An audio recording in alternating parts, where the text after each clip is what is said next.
Show your support for the Untold Radio Network family of shows and join in on the conversation by using super stickers and super chats on YouTube. Got a question you want answered? Ask it live via a super chat and get real-time responses from our show's knowledgeable hosts and guests. Help keep the Untold Radio Network shows running strong. We need your support. Send your super chats and stickers now.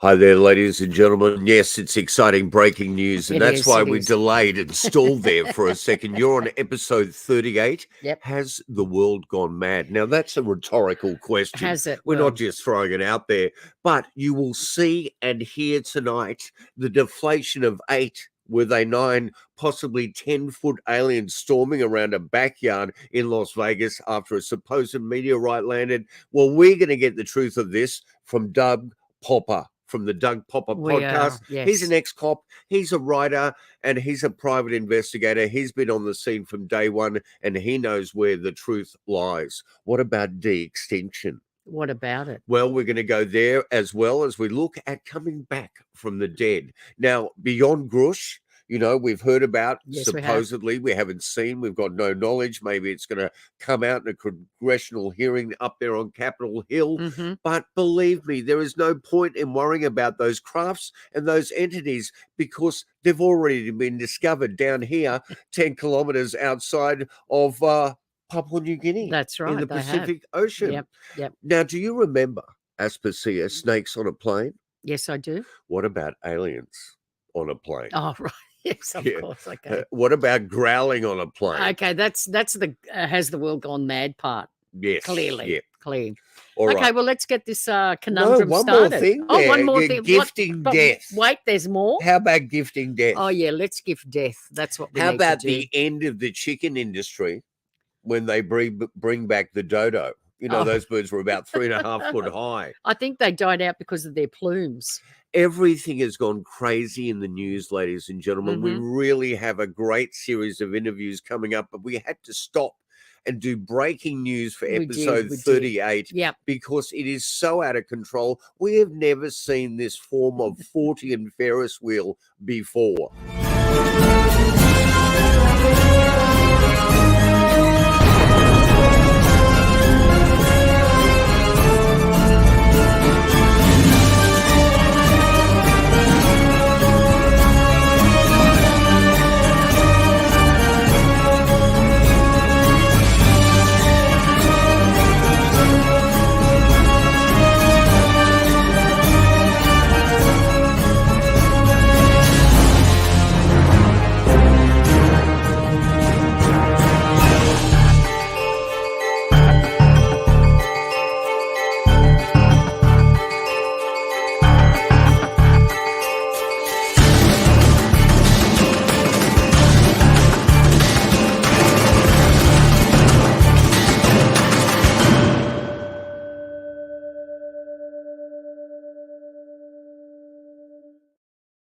That little moment of peace, and I'm at a fever pitch. Yeah, I really am. You with are. This breaking You news, are in it's a fever just pitch. crazy. This is episode 38. I think your sinuses, because they're so blocked, is just exploded. I have been ill all week, but I am totally excited today to be with my beautiful wife, Aspasia.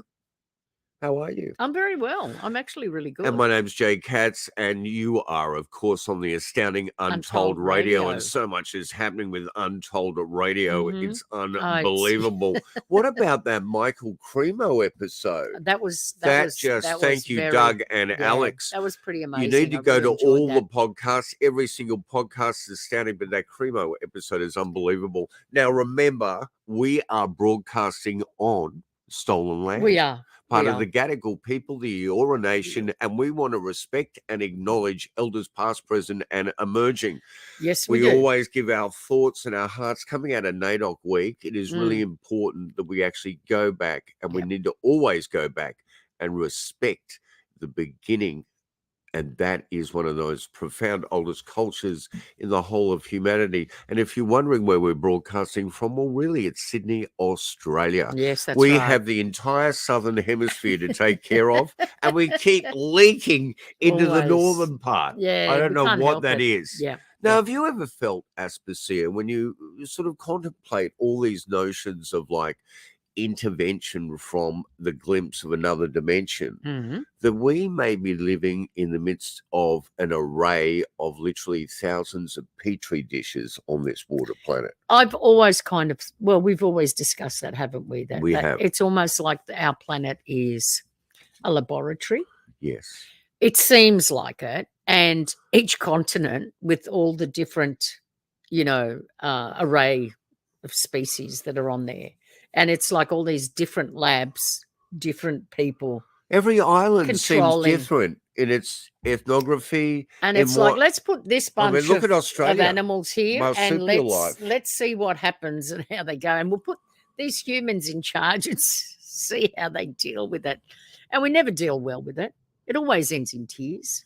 Now, It the always other thing I has. was going to ask you, have you ever seen such a time when so many strange, anomalous, and Fortean events have been in the news virtually every day? I mean, we've studied this subject for well over 3 decades We have. together. Yeah, absolutely. And I don't think I've experienced a moment in time where everything in this? the world, just the window of high strangeness has opened up. But we say that all the time. I guess we do, but it feels like it's accelerating for Well, some reason. there is a bit of an acceleration thing for sure. You know, I've got But, an idea yeah, why it's that may always be like happening. this. And Why I is don't want that? to Why is become that? Tucker Carlson because who wants to? Because he's been going around ever since CERN and the Hadron Collider were doing their stuff over there in Geneva, the home right, of the yeah. champions. Mhm, mhm. Should have had the champions little insignia there. Oh, that would Used have to been love nice. that Yeah, 60s that was a series. great show. Yes. That the magnetic field, now you need a magnetic field to have an atmosphere. Yes. They believe, and they've just discovered an exoplanet only 12 light years from here Only. that looks like it's got a magnetic field. Hence, it's probably got an atmosphere, and hence there's life on it.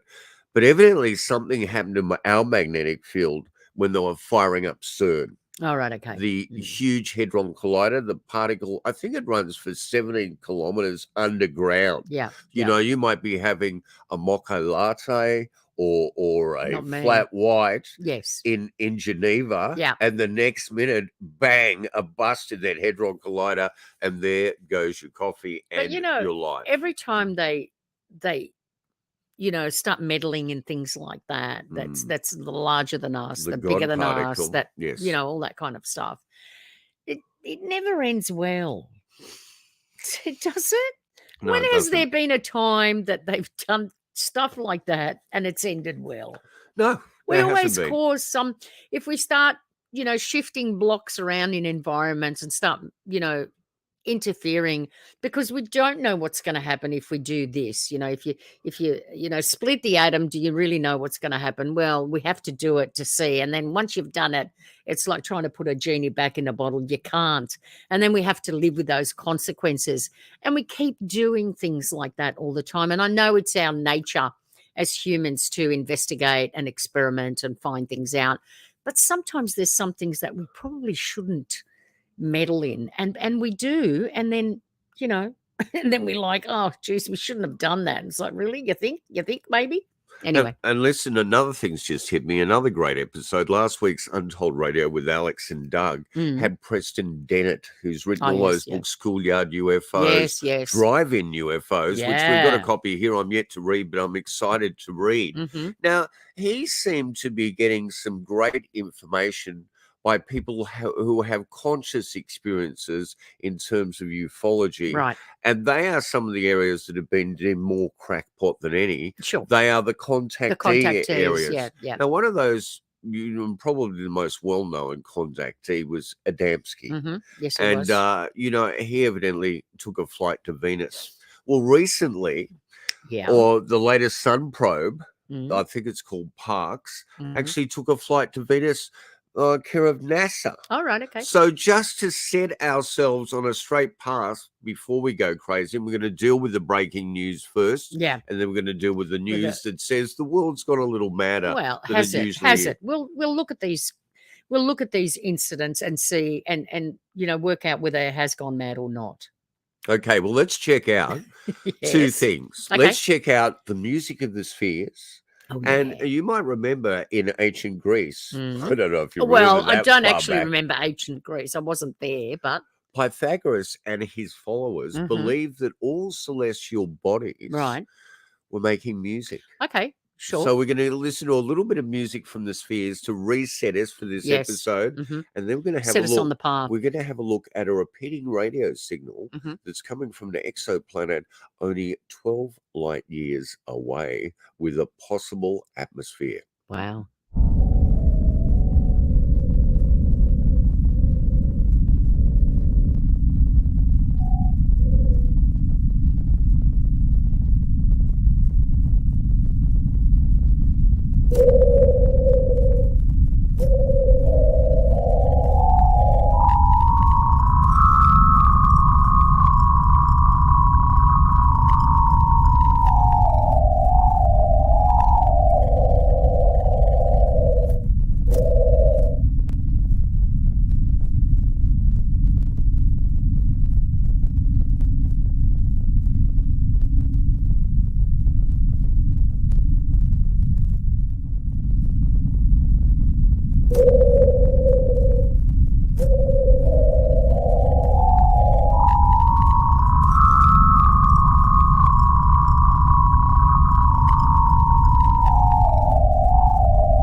Okay. Go. Researchers have detected radio signals from a planet about 12 light years from Earth. The radio signals are suggestive that the YZ Zeta b planet could be habitable to life. YZ Zeta is a red dwarf star in the constellation of Cetus and is relatively close to the Sun. According to the University of Colorado, the Earth-sized planet may have its own magnetic field. I'm wrecking these. This could be the first magnetic field detection on a planet beyond our solar system. Hence, the possible existence of magnetic field on YZ Zeta b exoplanet means there could be life. Scientists observe repeating radio signals from this exoplanet using the Large Array Telescope.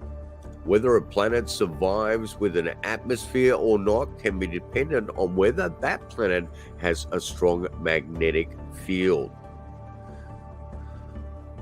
That's a quote from Get ready to Sebastian pop us in. Pinder. Yeah. We are in, sorry. And it was identified as a promising method to identify such planets of being capable of hosting life. So, gee whiz, sorry, I was a bit rambunctious there in terms of... As usual. all over the shop, basically doing the... But there you go. Yeah. Repeating signals. Thanks, SETI, for absolutely nothing, apart from wasting billions of dollars. Talk about a needle in a haystack. We've been, again, it's just like love. You know, you're looking for it in all the wrong places, and there it is right in front of your eyes. Yeah, exactly. Well, look, we can claim the next story. Can we? And did you like those sounds from Venus? I did. Yeah. I did. Yeah. I really love them, actually. The next story we can claim because Avi Loeb came down here. Yes, Harvard's he did. Professor of astrophysics. Really well He's been in the credentialed. news recently. He's been in the news for a long time. Yeah, He's actually been in the news since he And he was in discovered the- more. Yeah, in the down under. Well, we Down had him Under in series. Down to not Close Encounters yeah, Down Close Under. Encounters Please, Down so many Under. series coming out of it. Ugh. We can't remember. So, Avi Loeb speaks about an incident from 2014 where a meteorite was tracked coming into the Earth's atmosphere, and it was anomalous because it was moving way too fast, Right. and it was way too hot, Mhm. And through some form of analysis from afar, the instrumentation they've got these days is unbelievable. It is. They realized that this thing was stronger, possibly, than anything that had ever entered the Earth's atmosphere. Okay. Now, we decided we were going to crash tackle Avi Loeb, and we Yes, missed him. we We missed him. We should have got ourselves an enormous butterfly net made of steel and chased that NASA team. They have been They've and been and gone. gone. They have been and gone. They snuck in very quietly, didn't they? They have recovered. They have dredged a 10-kilometre square, Mhm. I think, and they've dredged it with a very small platform. We'll hear this from Avi. Yeah. But they've found some very fascinating objects. Okay. There's evidently one large object they need to go back for. But Right. let's have a look now Mm. at what Avi has come across. You are on Untold Radio. This is Down South Anomalies, episode 38, breaking news. And we switch to UFOs. We hear about some whistleblower with new promises of UFO intrigue, and every time they lack even a scintilla of proof. Harvard professor, though, says a tiny pellet from a meteor might be the first real proof available. He found them where a meteor crashed into the Pacific Ocean off Papua New Guinea. Professor Avi Loeb joins us now. Professor, it's good to see you. All right. So do I have this right, that these tiny little things that are smaller than a BB, they're either from a meteor or from an alien craft? Well, they are the molten droplets from the surface of this object when it was exposed to the extreme heat from a fireball that it generated while passing through the atmosphere. And it was detected by US government sensors back on January 8th, 2014. And we realized 5 years later that actually it was moving so fast that it must have originated from outside the solar system. The US Space Command confirmed that at the 99.999% confidence in a letter that they sent to NASA a year ago. And then we started planning for an expedition to retrieve any materials from this object, because apparently it was tougher than all space rocks that were cataloged by NASA over the past decade, 272 of them. And it was also moving faster than 95% of the stars in the vicinity of the sun. So we decided to go and check whether it's made of some artificial alloy that may explain its toughness, and perhaps it's some spacecraft from another civilization. So we went to the Pacific Ocean and we found those spherules, these metallic marbles that we saw with a microscope, that are the droplets that melted off the surface of the object. And I received them by FedEx over the past week, delivered to my doorstep. I realized it may have taken millions or billions of years for that material to arrive to Earth. But now we have. But now with FedEx, it can get there in days. Now, we're going to approach this story twice. Yes, we're going we to go are. to a news report. It's very interesting, even on the same station, News Nation, and thank you, News Nation, for your consideration there with the fair deal process. There is always different ways of exploiting and approaching this. And we're going to see this next interviewer. Exploiting or exploring? Both. I think those two words have become synonymous as they one. have now. And Yep. so what we're going to look at is when they actually bring in the NASA reveal footage Right. from our war zone in Kabul there Mhm. and mix it in with the metallic spears. So let's Right. go to the next news report involving the recovery of these spheres and their analysis. But how exciting is this? Very. Is this true metamaterial? I don't know. Let's have a look. While many are asking Congress to unseal proof of alien life to the American public, a Harvard team of researchers says they might already have some. They say microscopic debris at the bottom of the ocean floor could be from alien technology. And Harvard professor Avi Loeb led that mission to the ocean floor and joins us live now. Professor, thank you for being here. Thanks for having me. So, Professor, can you explain what exactly did you find at the bottom of the ocean, and why does your team think that it might be alien technology? Well, on January 8th, 2014, a meteor was detected by US government sensors, and it was moving very fast. And I realized, together with my student Amir Siraj, that it was actually faster than the escape speed from the sun, from the solar system. So it came into the solar system from outside. We called it the first interstellar meteor. It's the first object from outside the solar system that was recognized. And the government also released data on the fireball that indicated that the material strength of this object was tougher than all space rocks that were cataloged by NASA. And so that raised the possibility, since it's moving faster than 95% of all the stars in the vicinity of the sun, it may be aided by propulsion. And moreover, it may be made of some artificial alloy that makes it tougher than even iron meteorites. And this is not a philosophical question. We decided to go to the Pacific Ocean and search for any relics from this object. And amazingly enough, we found them. We found tiny millimeter-sized spherules. These are metallic marbles embedded within the volcanic ash on the ocean floor that is more than a mile deep. And we surveyed a region that is 10 kilometers in size with a sled that is only 1 meter in width. So think of it as a heroic effort to find tiny fragments from that explosion, and we found them. And what did the metallic marbles tell you? Why do you think it's alien technology? Well, we don't know yet. So now we are examining them with the best instruments we have at Harvard University. Now Okay. they're examining them. Yeah, now now they listen, are. to me, those little spheroids, when you Yeah. think about it, what Yeah. about ball bearings for Well- the antimatter drive, Well, the maybe. Who anti-gravity knows? drive? Who knows? You know, Did they find the meteorite, but they reckon there's another object down there. right There was evidently a 1 kilometer drag sort of tear of something in the bottom of the Okay. ocean floor. Okay. Now, right. I've actually seen something similar to that in the Nullarbor, All right. and we will okay. discuss that All in right. the future. Okay. Yeah. No Do you problem. remember that incident we Yes, had? yes, It I looked like someone had brought a road grader in. Mhm. Something had actually hit Yeah. the surface of Yeah. Mundrabilla and popped On the back out escarpment plate. on the escarpment level. Okay. All right. Now, you know what? They have been discovering that's really exciting, profound news. And Sure. someone that credentialed to be out in the public discussing it could be exotic. I was going to say alloys. we never heard it, but we're not watching the news anymore, are we? Really? To a certain extent, we are. Not the commercial. I news can't anymore. deal with can't. it It's too just- much. It's so Unfortunately, contradictory. yeah, it It's- doesn't give it's us all that George stuff. It's just- Orwell's it's all- double speak, yeah.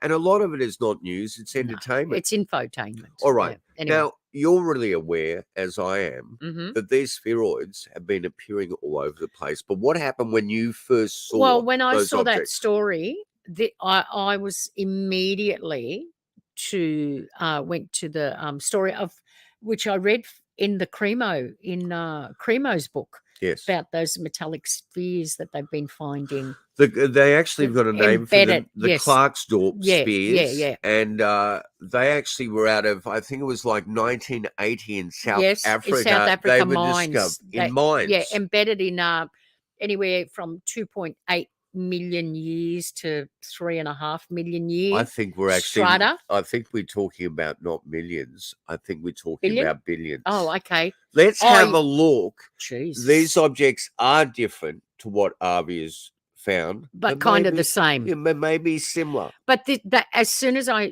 saw that story, my mind went, and I said to you, "Oh my God, what about those spheres that Right, let's have a look at these. Yeah, let's go and have." The Clarksdorp spheres are a set of unusual objects discovered in South Africa in the 1980s. The spheres, ranging in size from a few millimeters to over 10 centimeters in diameter, have perfectly straight grooves around their equators, and some even contain 3 parallel grooves. These spheres have been dated to be around 2.8 billion years old, which is much older than any known human civilization. While many theories have been put forth to explain their origin, no one is quite sure what purpose they served or who could have made them. Wow. Yeah, Can you believe that? Yeah, it was 2.8 million. So, I mean, billion. spheroids of all sorts of Mhm, sizes have been found around this earth that remain anomalous. Yeah, they've been finding those everywhere actually.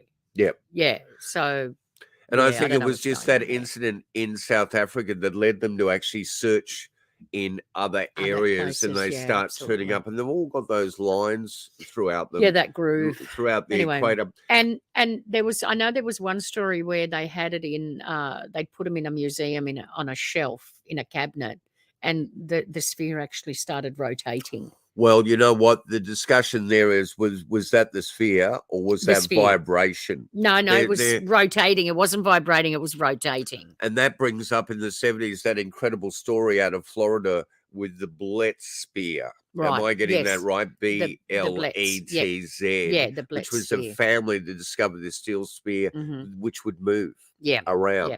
Yeah. But that's a whole other story. That's all Some up on. people Yeah. have debunked it. Some people Yeah. Well, have said that it still well remains anomalous. with those kind of things, there's always somebody there to debunk it. You know what I mean? Those people are. What about everywhere. the stone spears of Scotland, which all have incredible meticulous carvings, but are really small? They're around that small as well. Yeah. And then the other ones I was thinking of that started to wash up on the beach, and some of these are gigantic. Yeah, They're they are. massive, Yeah. and they believe they could be iron, Mm. but now it's become stone. It's literally turned into coal Right. over the course of Of time. time, right?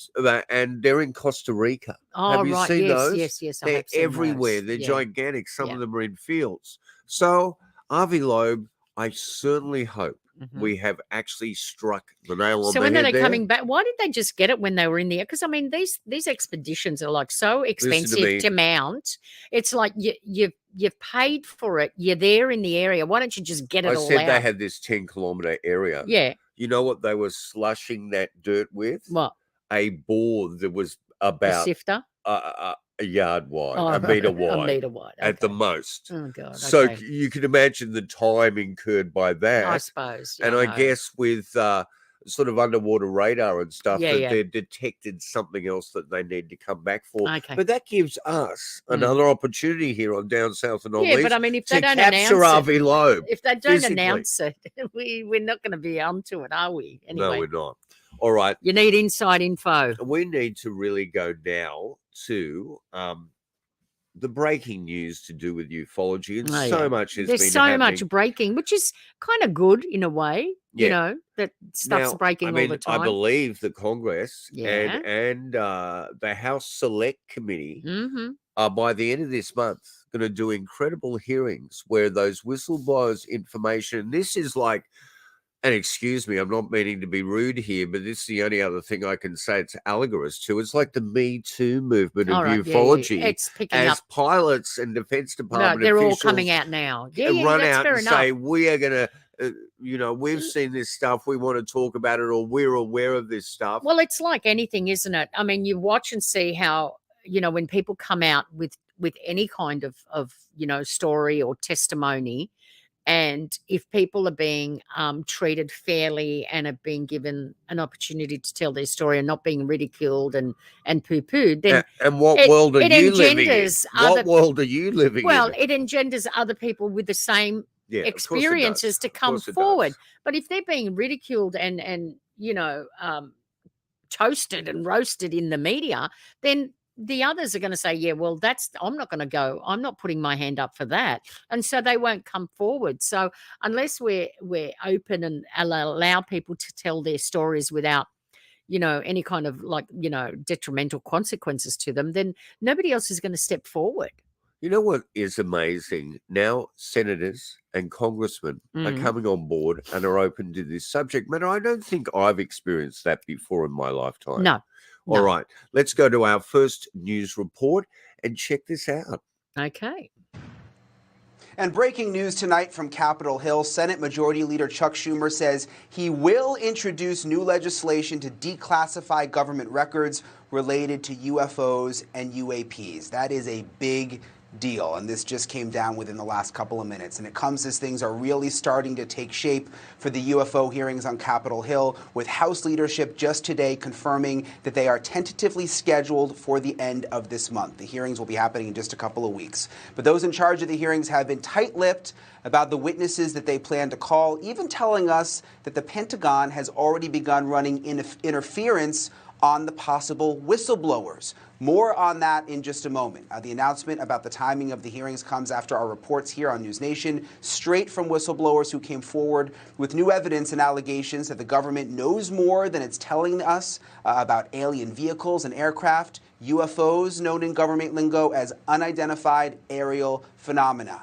Those whistleblowers include Air Force veteran and former military intelligence officer David Grush. These are retrieving non-human origin technical vehicles, call it spacecraft if you will, non-human.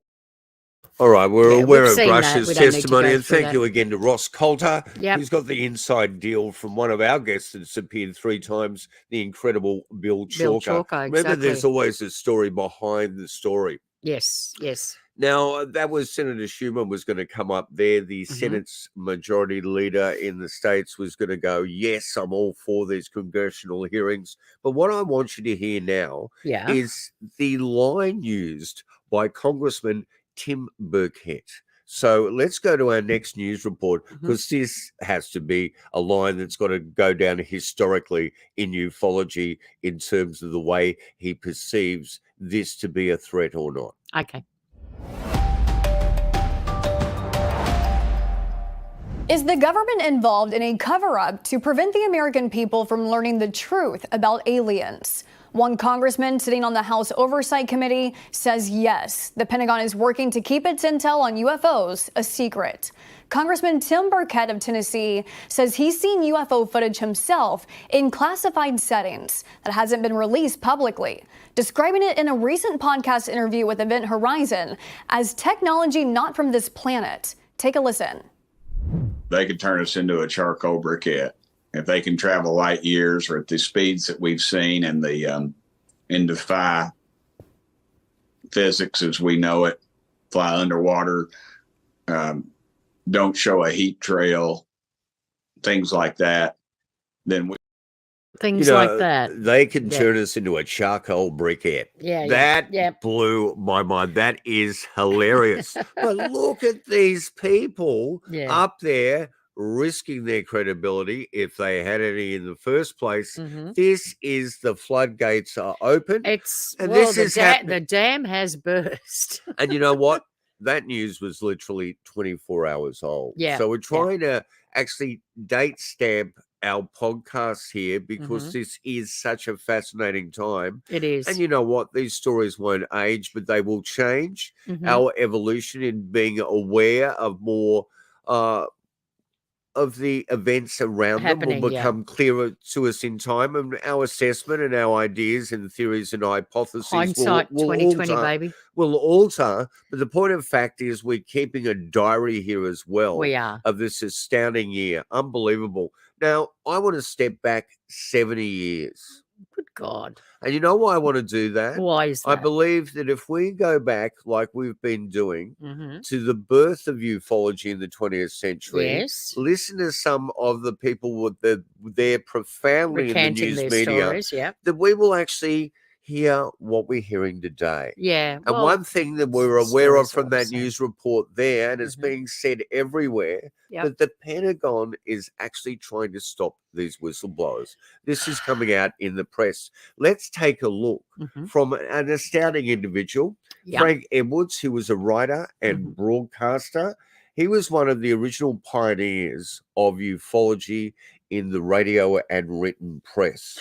And I believe he lost his job when he was first broadcasting for the Mutual Broadcasting Station in 1954 because of his interests. He went on to do lots of astounding things, but one of the books that we've always cherished of his is Flying Saucers Serious Business. This is a vinyl 33 RPM. I don't own it. If someone does, send it to us.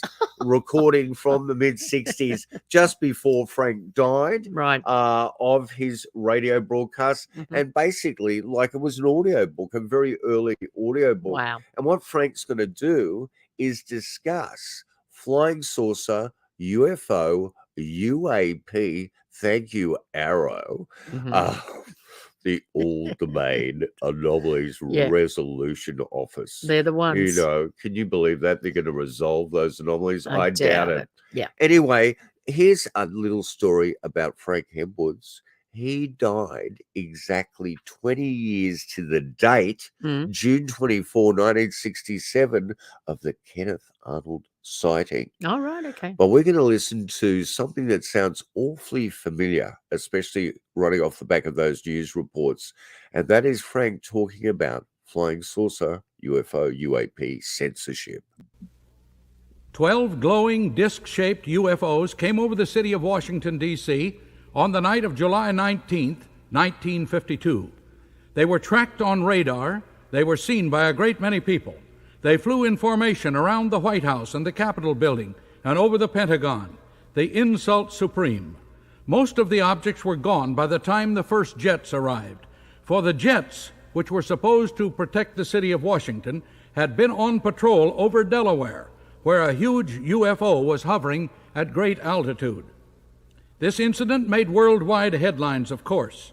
Here was the capital of the world's major power being visited by alien craft of unknown origin and finding the military powerless to deal with the development. There were 3 Washington incidents of this type, the one just mentioned, another on July 25th, and the biggest of all on the night of August 13th, 1952, when the Civil Aeronautics Administration reported that a total of 68 UFOs were present over the District of Columbia during that one night. But the military acted promptly when the UFOs got to Washington. They had a difficult choice to make. They either had to admit what was known about the UFOs or to pretend there was nothing up there while they tried to find an answer. And that was the choice they made. And it was a good choice at the time. The order which imposes the strict censorship on the subject of UFOs is a regulation which came from the Joint Chiefs of Staff, or higher. It is known as JNAP 146, which means Joint Army-Navy Air Publication, number 146. This is the order which muzzles the other military services and requires them to channel their UFO reports to the Air Force. This is the order which specifies that the Air Force shall make all the UFO investigations and shall make all the press statements on the subject. It also specifically provides that the Air Force can tell the public only that the UFOs are conventional objects or conditions. Fortunately, that order was not immediately classified, and a few copies of it got out before the censors placed it on the classified list and prevented the public knowing of its existence. Thus, as a result of the aerial invasion of Washington, D.C., by unidentified flying objects, in July and August of 1952, we embarked on an official policy which still remains in force. It was a wise policy at its inception, but time and events have passed it by. Under the conditions of the censorship regulation, the Air Force tried to carry out its orders, but it was a difficult assignment at best, and in the long run, an impossible task. The section which required the Air Force to identify these things to the public only as conventional objects or conditions finally led to the breakdown of the entire censorship program, an almost inevitable turn of events. For as more and more credible witnesses around the world reported more and more UFOs, the official protestations that these people were seeing nothing more than swarms of luminous flying ants or searchlights on the clouds began to lose their appeal. The first major rift between the censors and the press came in the summer of 1965, when tens of thousands of people in the Great Plains states watched weird formations of colored lights maneuvering around in the skies, from the Dakotas to the Mexican border. The things were seen on radar. They were seen through binoculars and with the naked eye. They were seen following planes. They were photographed, both by amateurs and professionals. But next day, when the news services called on the Air Force investigators for an explanation, they were told that the lights had been nothing more than 4 stars in the constellation Orion.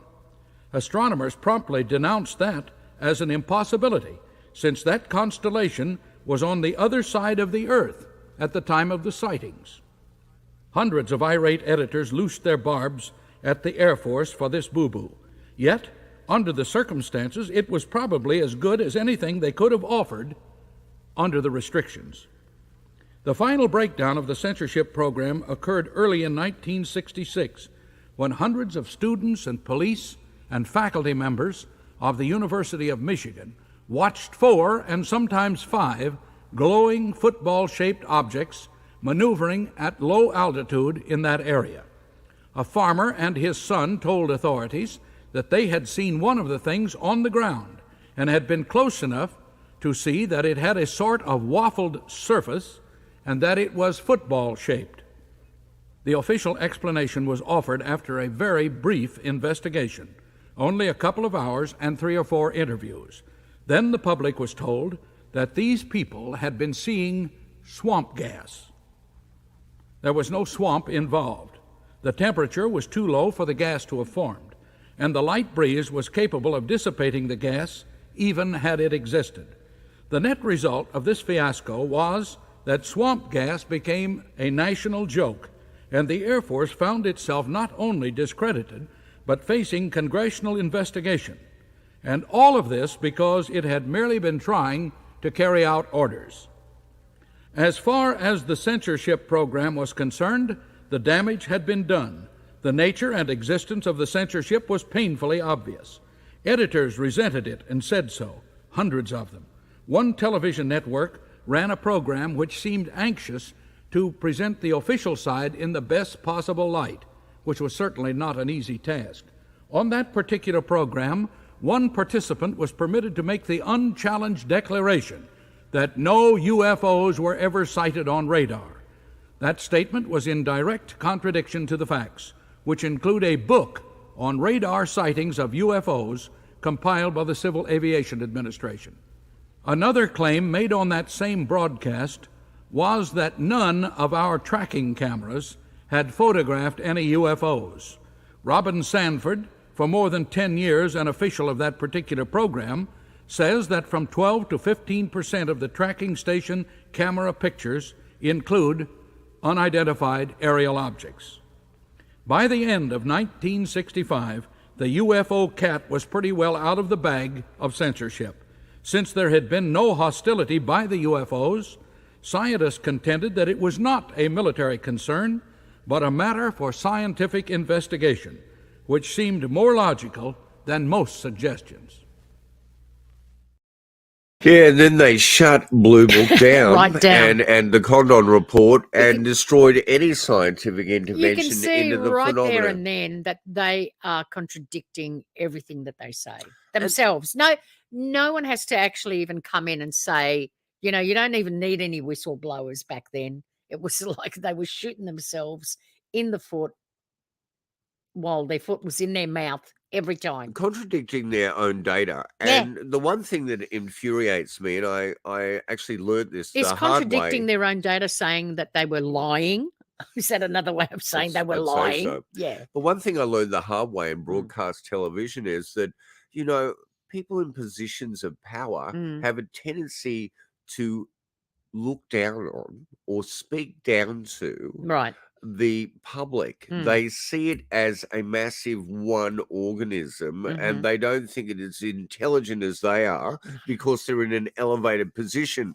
And I'm going to tell you now that the proletariat is far greater at research than you people Absolutely. are, and far greater on catching you on inconsistencies. Every That time. second Roswell report, when they spoke about crash test dummies, I think instantly in the audience, one of the reporters / researcher was well aware that they weren't deployed for at least another 3 to 4 years after that, and Exactly. couldn't possibly be what people had identified.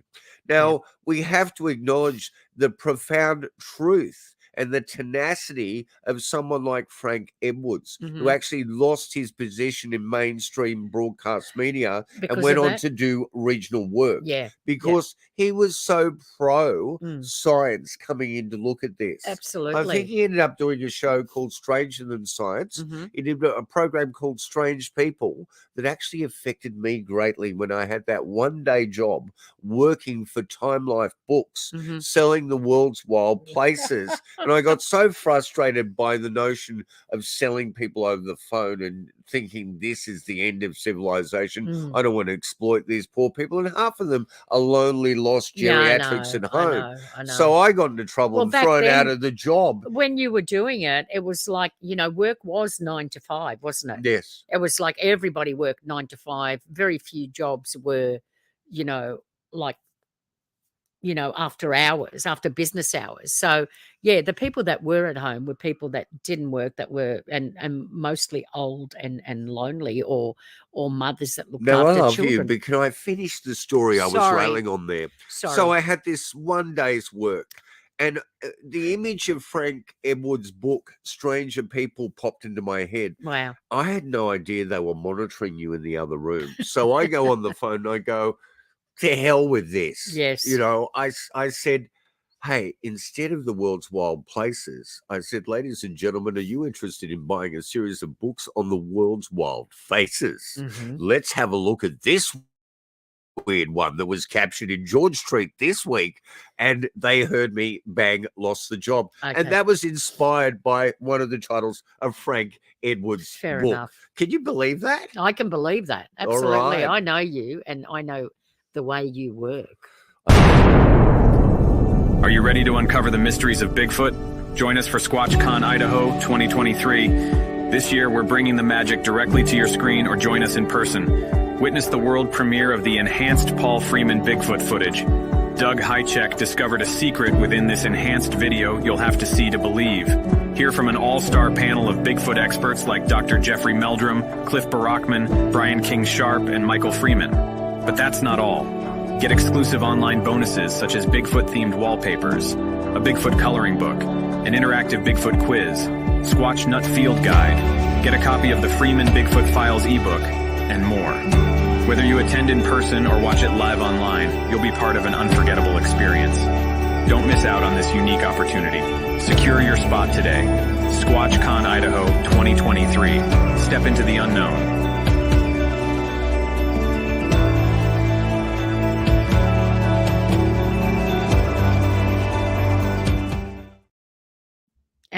You know what? The music for that is so emotional. I was shedding a tear Oh, then. stop I it. really was. Actually, our grandson Dean would absolutely love that Sasquatch colouring in book. Well, you know what? We He really might have would. to go online, because the important thing about this, I mean, all this stuff happens so far away from us. How are we meant to get there?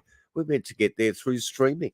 You can Yeah. actually go online and attend that entire conference. And that's one reason why we've put that ad up. The other one is to support Doug in all his Absolutely. events. But wasn't that an emotional piece of music? It was. You it need to was. get ready for this. What about waking up late at night to Sasquatch wallpaper? That'd be a bit freaky, especially if you'd had things banging Might on your be just a walls. little bit too busy for me. All right, ladies Anyway. and gentlemen, you are on I think Untold Radio. I Believe think it or not. now. I think now we can go into the. That was all our breaking news stuff. I think now we'll go into You know the. what I've has just, the world just gone mad? noticed, What? Aspasia, What have you noticed? that Australia is spelt wrong. That's our last Australia up the back there. Where? After 38 episodes, Ciantani. Oh, wow! It is too. That is Okay. dreadful. Well, okay. There Yeah, you go. Need to get rid of that. I think first people know iron. what we mean. Yeah, well, you they know. know what we mean, but Yeah. we're coming across as a pack of illiterates here. Well, All right, you know, let's nobody's go. spelling anything anymore. I mean, seriously, have you seen the text messages that people get? You really need to. It's another language again. Now let's pick it up here and get a little satirical, but a little serious at the same time. The world has gone slightly bonkers. Well, I don't know. Let people judge Do you it think for the themselves. world's always been a little Ah, bonkers? we've always been a bit mad. Yeah. Seriously. So have you heard? Just think about the people that you know. Have you heard of Tomorrow Bio? Have we? Have you? I don't know. Have I? Well, I mean, look, at our age, you should start I've- considering I this, have- but all oh, we can right, afford okay, is to yeah. buy a couple of bags of ice from down there at the servo.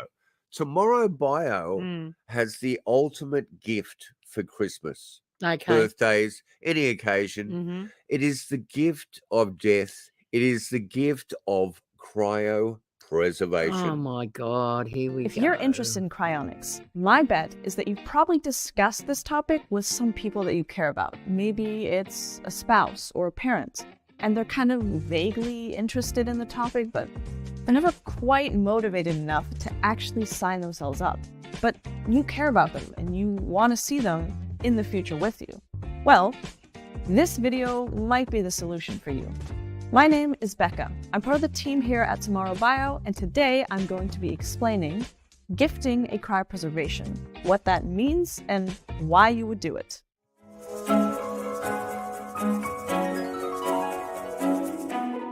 I'm going to start by explaining why you would actually decide to gift someone a cryopreservation. And the first reason is helping them overcome procrastination. You might assume, okay, if I have a parent and I want them to sign up for cryonics, why don't I just tell them and have them do it themselves? Why would I be involved in some gifting process? And that sounds great, but I'm guessing you've probably already tried that and it doesn't seem to work. Cryonics is something that's important but never feels very urgent, so nobody actually thinks that they're going to die soon, right? But of course, at some point, you do have to secure your cryopreservation if you want to be cryopreserved. Gifting a cryopreservation means there's no more excuses. Now you've said to this person, hey, I care about you, I want to see you in the future, you have no more excuses, please secure that cryopreservation. Another reason why you might consider gifting a cryopreservation is that, let's be real here, it's a pretty cool gift. No pun intended. Sure, you could always gift your dad another pair of socks for his birthday, but is that really showing that you care about him? If you gift someone a cryopreservation, you are gifting them the chance to see the future and live a greatly extended life. All the hobbies that they didn't get to fully pursue in this lifetime, now they have the time. Being able to see how civilization advanced in terms of space travel and all sorts of other cool tech, now they can maybe see that. Of course, no one can guarantee if or when it will actually be possible to revive patients out of cryopreservation. But I'd say the chance of all that is a little bit cooler than a sock. Aside from helping a loved one overcome procrastination and the fact that it's a pretty cool gift, the last reason why you might gift someone a cryopreservation is pretty simple. You care about them and you want them to live. You think that the future would be better with them in it. So now you probably want to know, how does it actually work? What does it really mean to gift someone a cryopreservation? Well, I'm going to go through that step by step. The first step is to go to our Gift a Cryopreservation page webpage, which of course will be in the description. Here you can complete the checkout where you give the basic information about you, your loved one, and whether you would like to gift them a brain-only or whole-body cryopreservation. Now, don't stress. When you go through this process, you are not immediately committing to paying for the full cryopreservation, right? You can always decide later if you just want to pay the membership fee or if you want to pay the insurance or how exactly that's going to work. All that can be figured out. Thanks, These people Becca. are insane. I tell you, that is for real. That is Did not you see a that satire. Ren and Stimpy? What's in Ren the- and Stimpy doing in there? Oh One my of the God. most, I mean, that cartoon was banned. That was, well, it wasn't I can't banned, but believe a it's just- company of this, it's becoming an empire, evidently. It's Is it? becoming Well, worldwide. It's weird. And it had that poorer construction That's on awful. one of its videos and gifting death. You know, I'm sorry. This while they're alive. I love you so much. I want you to live. So here, when you, But you here's a death. don't you? We can't You gotta guarantee die. it's going to Yeah, work. no. We can't guarantee we'll be there And to how keep much does the it cost? ice. Well, I bet it costs a fortune. And what happens if that company goes belly up? Yeah, and there's been a And few who's- moments like that. Who's going to be around? Remember that story All of that those guy that dead was people. cryo suspended and one person had to tend to him like Yeah. every day? Yeah, but well, why would you have to tend to them? How Well, he did- had to go down to the local servo and And get do more what? and more Oh, ice. I don't think it's a nice thing. Yeah, well, Jay. well, No. there is a story there. Yeah, I know. Well, I'm but going to find that story. You can't cryogenically. It was you a can't documentary. Yeah, but you can't freeze people with ice. It's got to be really frozen.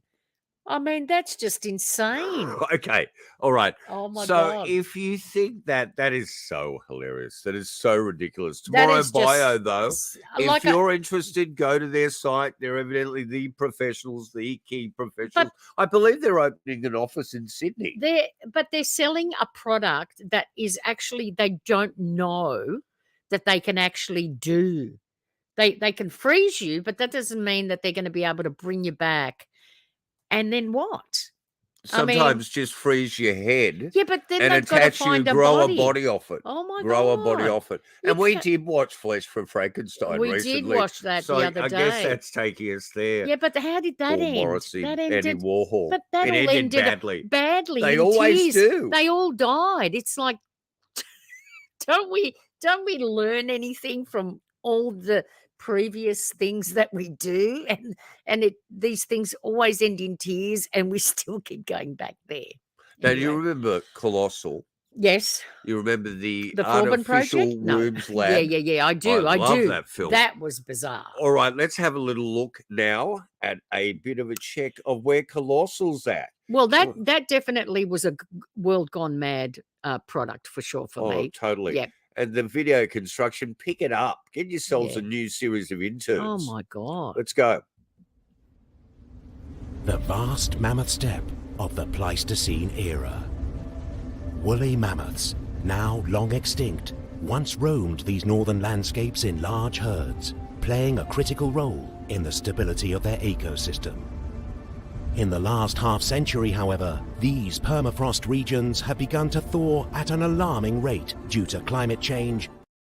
All right, there's Yeah, we their remember little, that. There's I their remember little that. ad man, and Yeah. they're bringing back the woolly mammoth. Yeah. And they reckon they're bringing back the woolly mammoth for climate change. Well, they're actually not bringing back the woolly mammoth because it's not going to be the woolly mammoth. Yeah, because it has to be. Because it can't be the woolly has mammoth. to be utilized a living. Well, you've got to utilize an elephant, so it's going to be half elephant, Something half strange whatever. is going to happen. So there, it's isn't not it? going to be a woolly mammoth, okay? No matter what they say, and this is the thing: they say they're going to do this, and within that statement, there's a falsehood there. Yeah, because that's not totally the. Well, it's not wake the up truth. and smell the coffee. We haven't It's seen not the mammoth. a woolly mammoth. Yep. You've got to get a woolly mammoth. If you're going to have the woolly mammoth DNA, you've got to put it into a woolly mammoth to bring it to, bring it to gestation and birth it. Otherwise, it's not going to be a woolly mammoth. It's going to be half woolly mammoth and half elephant. Have you seen the Alaskan Boneyard, which is a gold prospector who has come across the mother lode Oh, yes. in the permafrost Yes. of just about every frigging creature and some they don't even know of? How did they all get there? Well, that's a weird story in and itself. do they have isn't it? buttercups in their belly? All right, Wow. let's go to where they're going to now. Where are they Colossal. going to They've now? revised things. Yes, I think they they've have. removed the artificial womb lab. Well, I think that's, that you was know, upsetting people. Yeah, I But bet don't it worry, was. you can go through our episodes I and think catch a peek I think at what that. was upsetting, but what upset me about it was it's like I can't see that happening. That's just I don't like, want to how see do- that happening. No, but how can you even create a womb? I mean, But now they're seriously. bringing back from the extraordinary petri dish that Yeah. is Mauritius. Yes. Dodo. So Oh, the let's have a look dodo. at the Okay, dodo bird. yeah, for sure.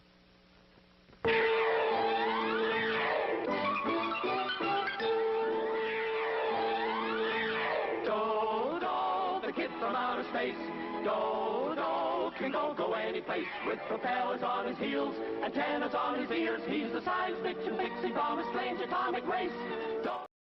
Oh, Yes, but not that Dodo. I used to Sorry. love that show, I know, Dodo, sorry. the kid from.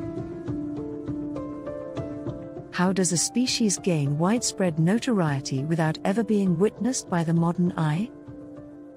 Magic. Rediscovering the dodo. The dodo, discovered in the late 16th century, is the gone-too-soon golden child of extinction and conservation, and a cherished icon of culture in its native Mauritius and around the globe. This flightless bird revealed itself to sailors on a small island in the Indian Ocean one day and immediately made an impact that hasn't faltered all these centuries later. Sadly, after a short period of ecological and anthropomorphic turbulence, it was gone.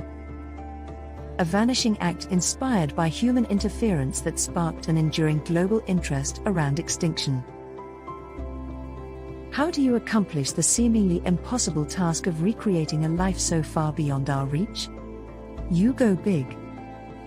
Colossal Biosciences has brought together a collective of the most powerful tools and the brightest minds, from science and conservation, to re-engineer this iconic species with processes that showcase the enormity of what science can do. We believe in our duty to take the life science breakthroughs we built our mission upon and put them to work in service of reversing what humanity did to the dodo. Our efforts aren't siloed, and our vision isn't limited to the dodo.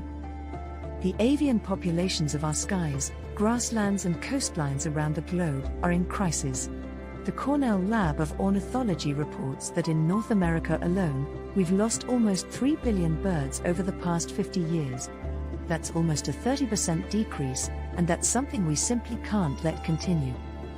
Through our tireless work bringing back this cherished Okay. Colossal biosciences. They say they're going big, but it actually sounds like they're going small now. Do you know what I mean?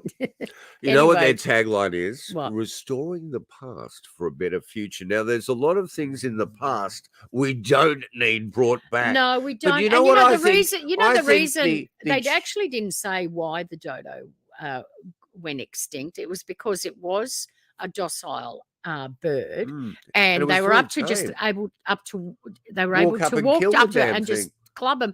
And you know what why they did that is because they wanted their feathers for women's hats. That's Oh, why they God. died. They had amazing plumage. Their Evidently tail beautiful feathers. things. And they stand And at that about was the 3.5 reason. feet, don't they? They're They were actually quite really large. massive. But that was the reason, and it's like, maybe it it affected the ecosystem on that Mauritian island, absolutely, but nowhere else in the world. So why do we actually have to bring it back now?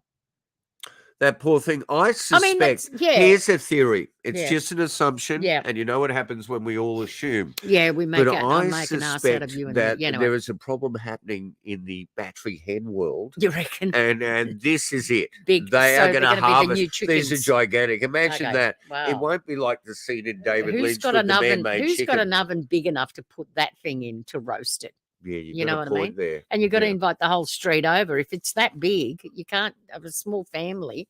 A family of 2.3 children is not going to be able to eat the So whole I thing. reckon colossal bioscience, you need to go back to the drawing board and reassess this notion of restoring the past for a better future. How about we concentrate on keeping the species that are alive in their purest form, right? In their original form, instead of going back and trying to bring back things that we can't actually fully bring back because they're gone.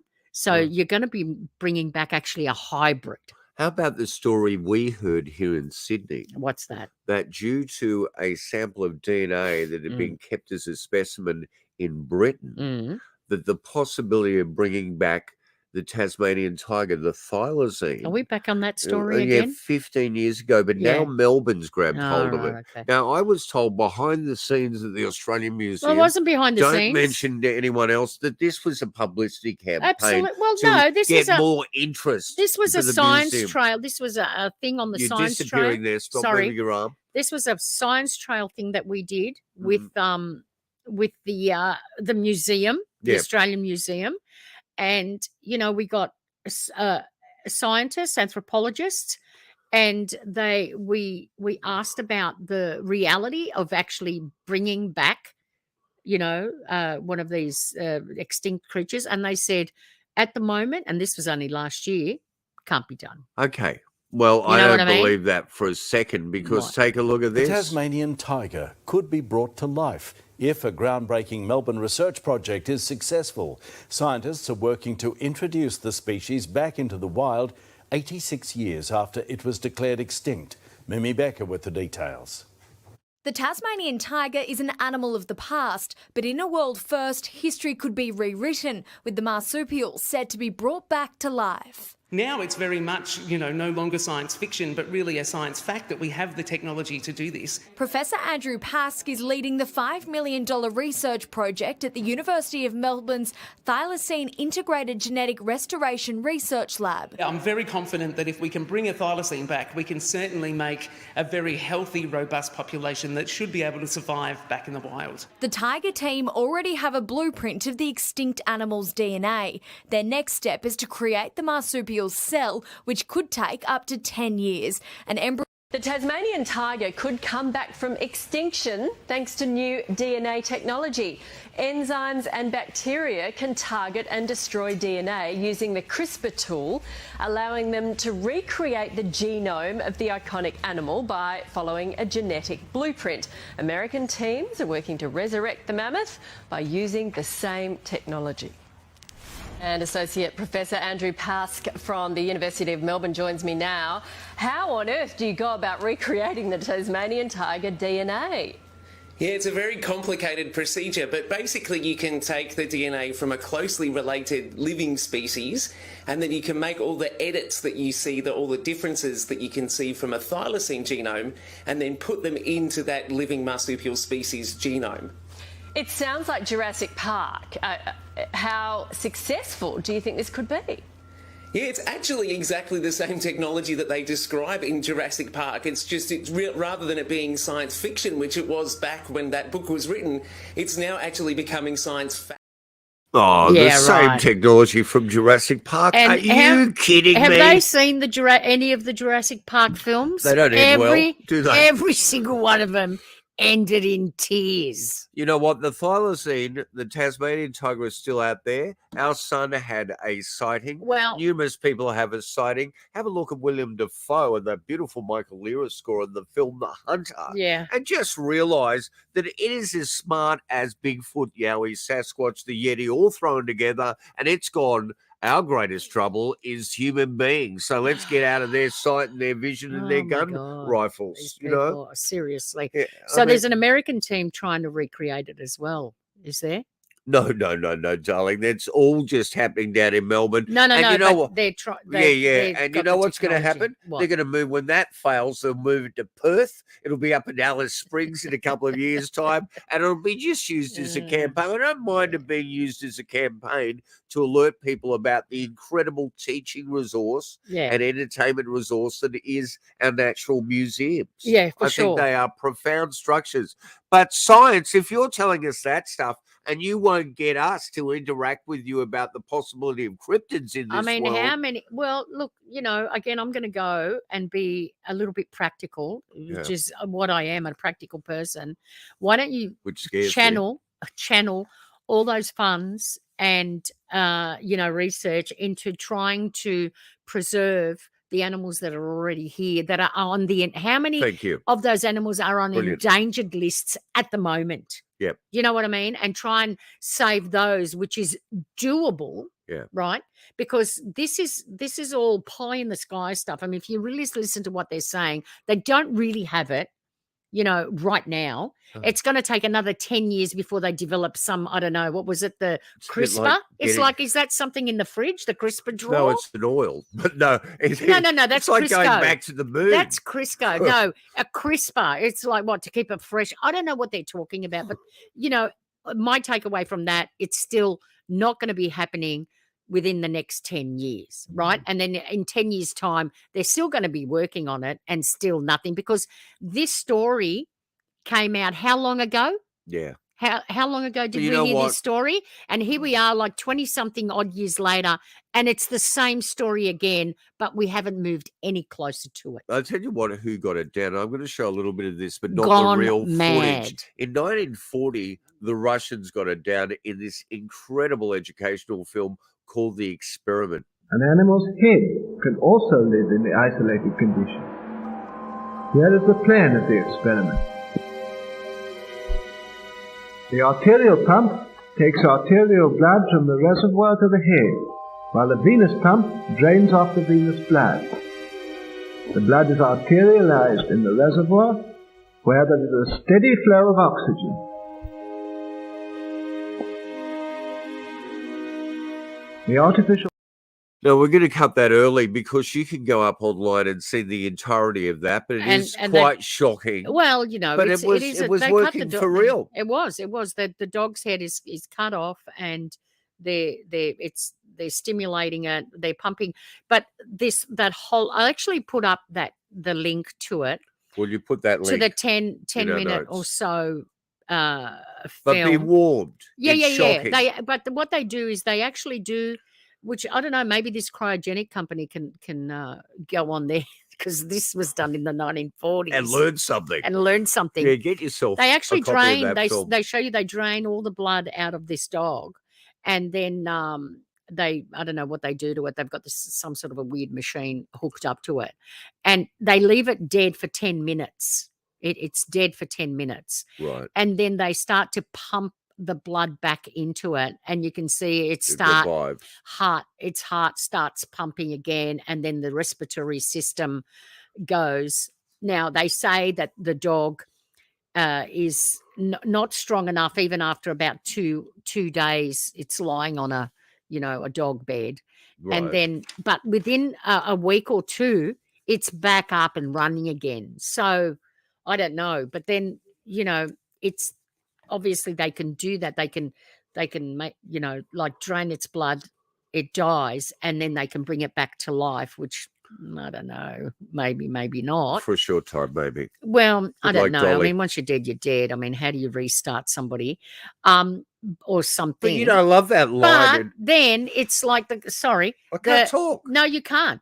It's my turn. But the process of actually freezing a body and being able to keep it frozen without damaging, because freezer burn.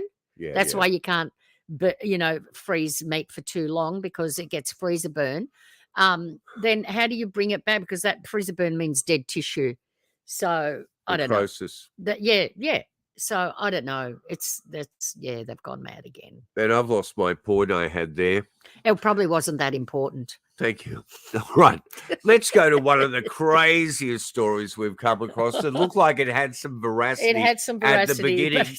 But thank God for one of the most intrepid David versus Goliath reporters in the world. Now, what's the story on And this? this is the first case that the gentleman that is Doug Popper from the Doug Popper podcast, who is an ex-cop.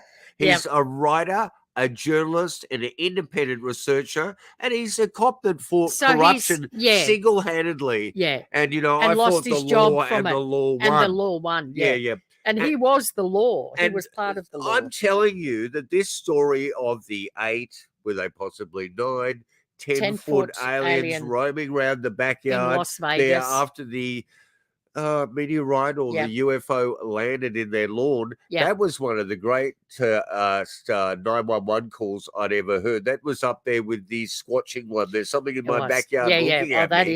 is amazing. Yeah. You can hear it in that guy's voice that he's freaked. But I'm not sure about our young man called Angel, who is the one that's truly articulated Not this so much story. of an angel. Yeah, I think Angel has been watching a little too many YouTube videos and not listening to the sensible arguments into the world of the anomalous that are on Untold Radio. Don't go anywhere else. It's the one-stop shop. No, so let me tell you about Doug Popper. Okay. Doug Popper is at the end of his wits. The time. He has all the never time. investigated a UFO story in his life before. Yeah. But he stumbled onto this. Maybe it was the vicinity I of think where he was Doug kind of was. dragged in there a little bit, kicking and screaming. And this story goes right back to May. This is an old story. It was April the 30th that it got. 1st of May. Yeah. After midnight. Anyway. Yeah. And so an object came down. Police actually were able to capture that object on their body cam. Yep. But Angel, got on the phone, said that not only had that object landed in their massive backyard, they're in a sort of construction work. They were working on trucks out the back there. But it not only landed there, but there were 8, 9, possibly 10-foot beings with big eyes roaming around. Right. Now, the truth is, none of that looks to be real, No. apart from the boys being excited Yeah. about that meteorite flash, Exactly. getting on the phone, and then sort of exacerbating and elaborating this story. But I'm going to tell you, there is nowhere else to go than to the Doug Popper podcast. This guy is so meticulous, it drives you insane. And the other thing, He's exasperating. He is so exasperated bit by repetitive himself too. And he's a sweet guy. I know. He's meticulous, Yep. and he has done more research on this case than anyone else. So it's up on YouTube.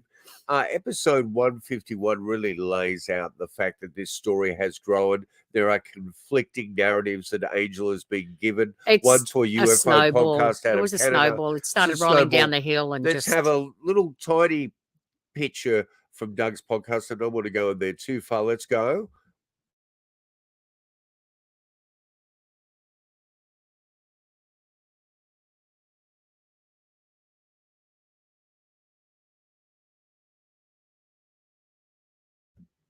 Now, Doug, is quite laborious in this stuff. He's meticulous. He's surrounded by heaps of equipment.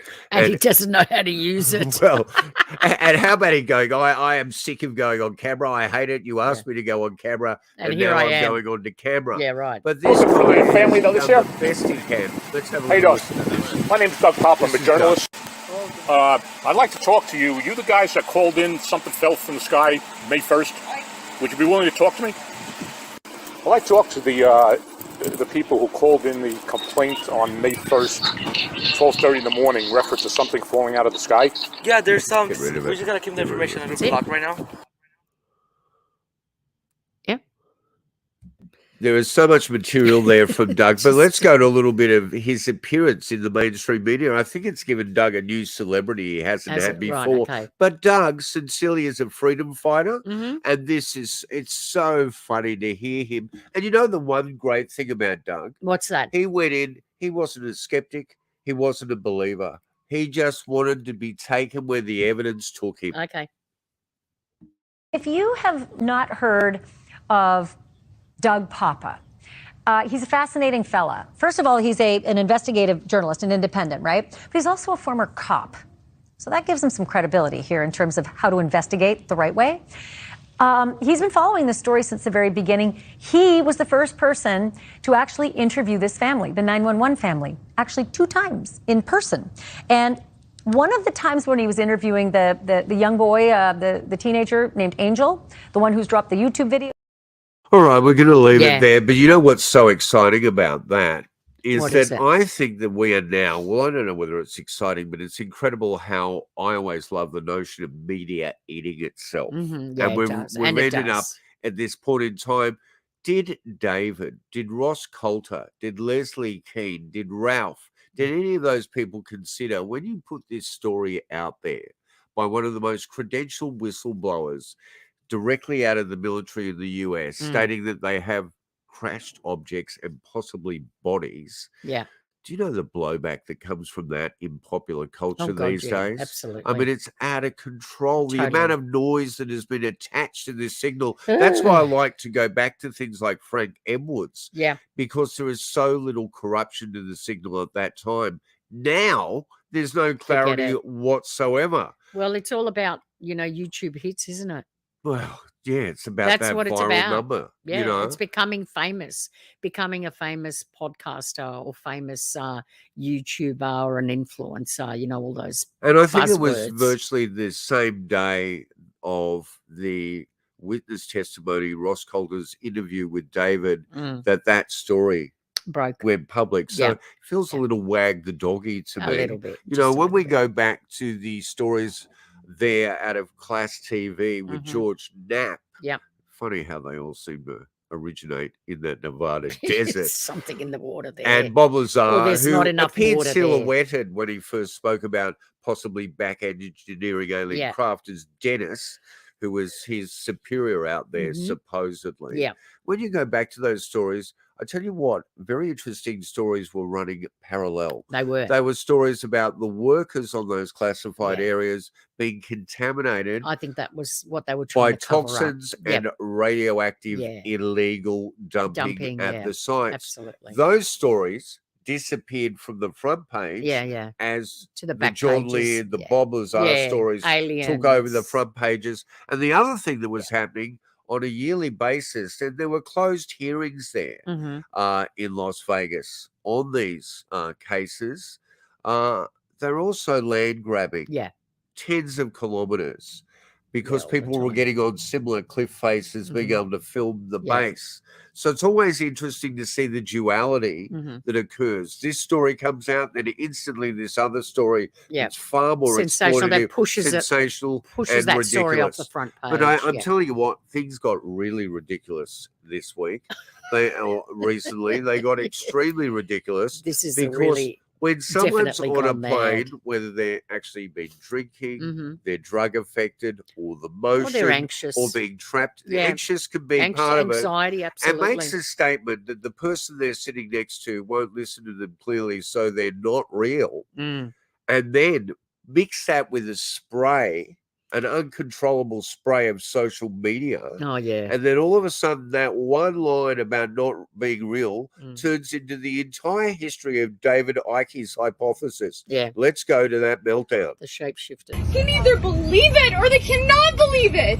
I don't give two but I am telling you right now, that back there is not real. That's all that Yeah, was. that's That's all that was. And it's a ridiculous So story. she was saying that the guy was not real for whatever reason. Yeah. She thought he wasn't real because she's and probably we've got said that to people some over time. Get emotional real. issues. What is wrong with you? But then it turned into he's a shapeshifter. So there was a Shape-shifting. shape-shifting alien Yeah. on board. Be you know. very careful. Yeah. Now, you know what? Lots of weird things happen on planes. Oh, for sure. This one really... Well, their fatigue could be in part to so many unruly passengers lately. One American Airlines passenger was caught on camera growling and hissing during a flight. Incredible video. They've since been arrested. Fox 35's Chelsea Edwards spoke with someone on that flight. Sit down now. You can't hold us. Watch as this belligerent passenger argues with a pilot on this American Airlines flight from LA to Salt Lake City. Sit. You see anyone else get down? Sit. The passenger then appears to stumble backwards through the aisle and pull his face mask over his eyes before shouting, "Don't fight it! Really?" Once seated, the passenger appears to growl, snarl, and chew on his mask, visibly agitated. He was swearing, he was yelling, he was flipping them off. Dennis Bush was connecting through LA from Hawaii and started shooting this video after the first incident halfway through the flight, directed at a woman seated nearby. He started saying that that wasn't her seat, that they didn't believe.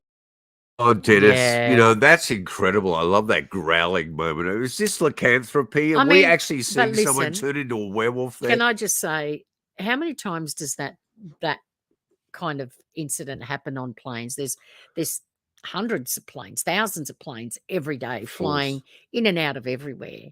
It must happen all the time, and only because this guy filmed it, Yeah. right? Yeah.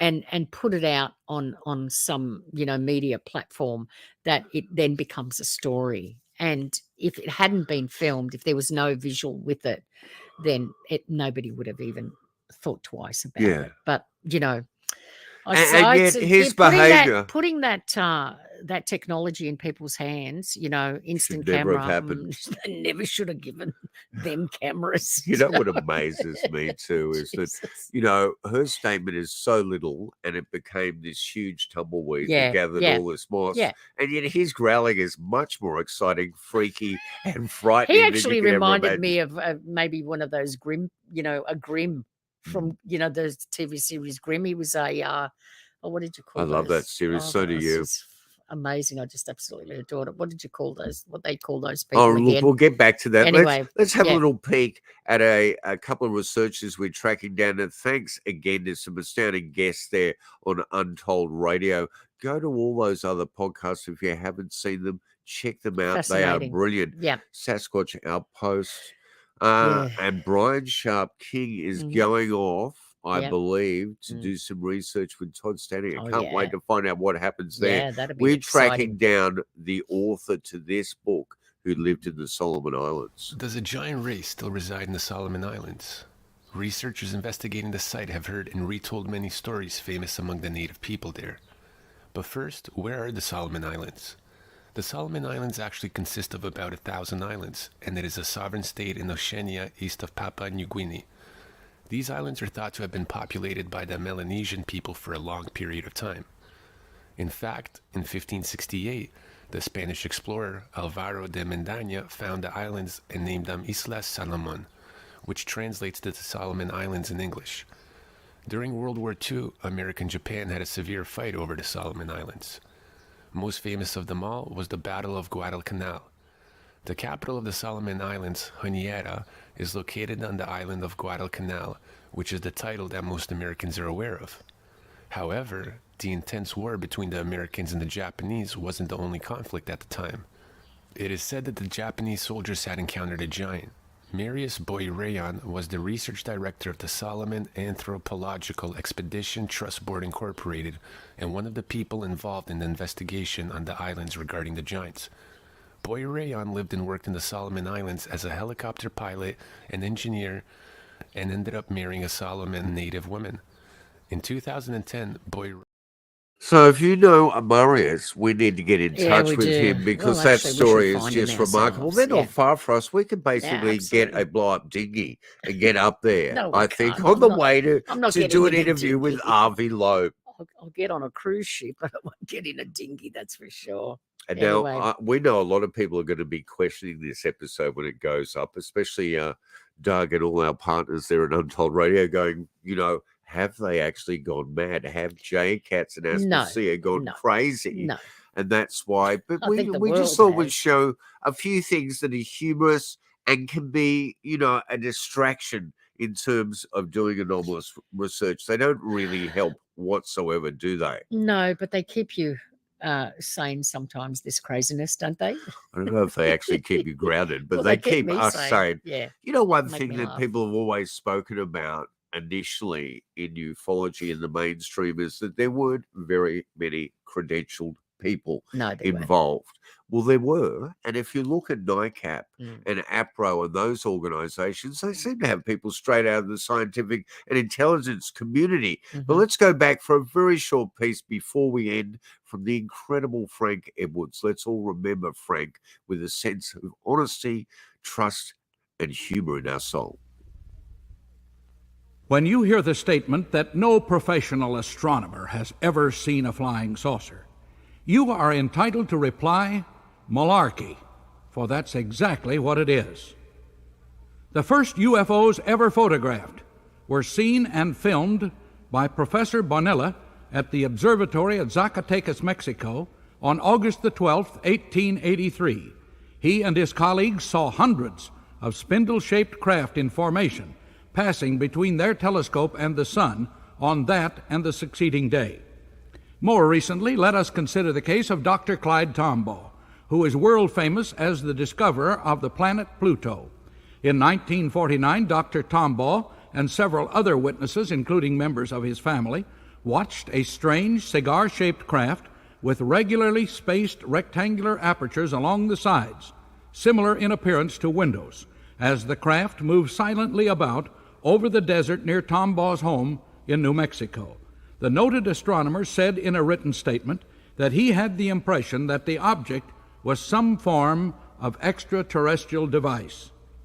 Dr. Seymour Hess of Lowell Observatory also saw a UFO and had the courage to report what he had seen. It was on May the 20th, 1950. Dr. Hess described a shiny, double-convex disk which he had watched maneuvering about in the clear sky of the southwest. It was completely unlike any other object he had ever seen, with or without the aid of a telescope. One of the most famous astronomers of our time was the late Dr. H. Percy Wilkins, famed among other things for his leadership of the British Selenological Society as a result of his lifelong study of the moon. On June the 11th, 1954, Dr. Wilkins was in this country on a speaking trip, and he was flying in a Convair from Charleston, West Virginia, to Atlanta, Georgia. The weather was good, with scattered clouds and bright sunshine. When Dr. Wilkins arrived at Atlanta, he held a press conference, at which he described an unusual experience which he had had during that flight. He said that he had been looking out the window where he was seated near the rear of the plane when he noticed two large, coppery-looking discs darting in and out of the clouds. They were near enough that he could discern certain details, which indicate that he was seeing the double convex type UFO, which was just beginning to replace the earlier type disk or so-called flying saucer. Dr. Wilkins described what he had seen to the reporters in Atlanta, and when asked if he had any idea what the objects were, he replied, and I quote him, "I certainly do. I saw 2 flying saucers," end quote. Frank Halstead, who was for 25 years the curator of the University of Minnesota Observatory at Duluth, says that he has seen a total of 3 UFOs, 2 of them in one day and almost at the same time. No professional astronomer ever saw a flying saucer? The record indicates otherwise.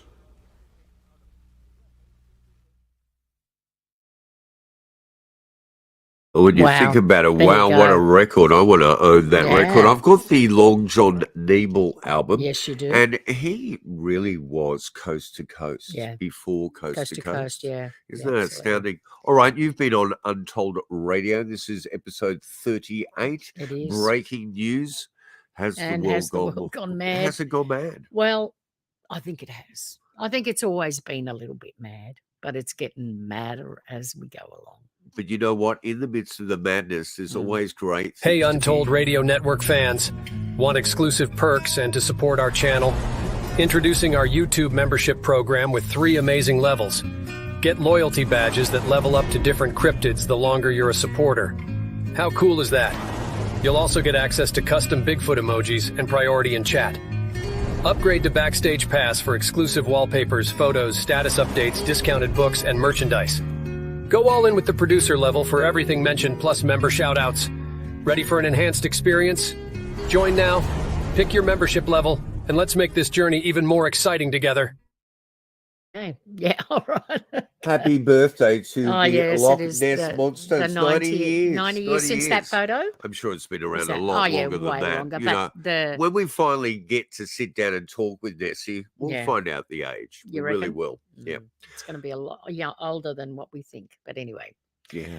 All Now, we've right. got some interesting interviews. Can I We have- hint at one? No, okay, you can hint at We one. actually did the I after said don't party. say anything, and he's like, "Oh, we'll just hint at it." That's okay. We did the after party at the Sydney Film Festival this year for one of the most profound ever horror films Yeah. to come out of Australia. Mhm. This is going to cause a massive sinquake over there in the US when it hits there. Hopefully. It's set in the 70s Yeah. and it really feels authentic. Oh, very authentic. It walks the fine line of found footage, Yeah. but it's not really a found footage film, yet it is. Yet it is, yeah. And it's Anyway. all based on a late night TV show that goes to hell on a Ferris wheel. Mm-hmm. Absolutely. And if we have our fingers crossed, Yeah.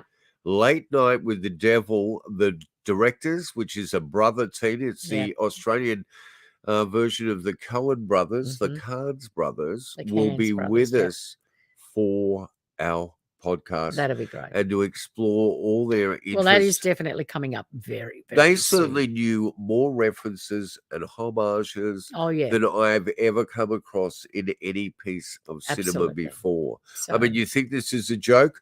We're not joking here. We might We have never some fun, joke. but we are deadly serious. My name's Jay Katz, And I'm Aspasia. and you have been with us, and we are so grateful to all of you. Malcolm, we are coming. Yeah. We've got your email. We just keep getting caught up. We are Stop coming saying to you. it and just email the man. Yeah, all right. Anyway, Okay. All right. We'll be back next week with another interesting show, I hope. And now, what have you needed in the time that we've been doing the casts? Could you show people quickly? I'm making a little dress. Oh, you show us. Yeah. I love your I've got knitting. the little top there. Oh, you So can't see it. beautiful. Yeah. Anyway.